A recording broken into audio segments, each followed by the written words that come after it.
Good evening, and we begin tonight with the deadly hurricane on the move, a Category 4, winds reaching 140 miles an hour. Tonight, authorities already issuing warnings right here in the U.S. The hurricane bringing drenching rain, powerful wind gusts, and a dangerous storm surge in the Caribbean. Flash floods already in Jamaica, people struggling to push cars through the fast-rising waters. Across Haiti, warnings of possible devastation to come, and just look at the size of Hurricane Matthew tonight. And from the space station this evening, this image just in, the eye of the storm so perfectly formed there. Ginger Z has the new models here, the possible tracks as this now heads toward the U.S. next. But first, ABC's Lindsay Davis in Haiti.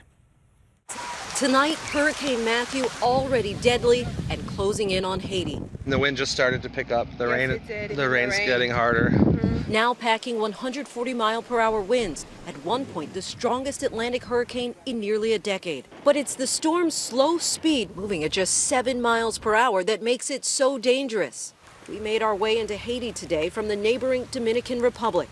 The outer bands are already starting to bring heavy rain, and the worst of the storm is still hours away. Parts of the island could see more than 3 feet of rain, potentially triggering deadly mudslides. Making matters worse, 6 years after the disastrous earthquake of 2010 that left more than 200,000 people dead, more than 50,000 people here are still living in makeshift shelters.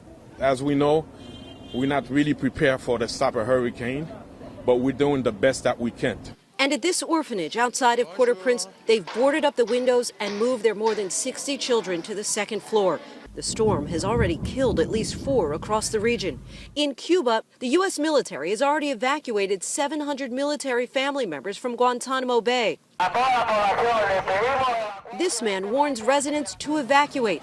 Long lines are forming for food and supplies.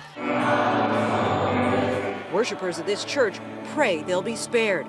And with odds increasing for a landfall in the U.S. later this week, states of emergency have already been declared from Florida to North Carolina. And we won't gamble with people's lives and the livelihood of many people up and down the coast.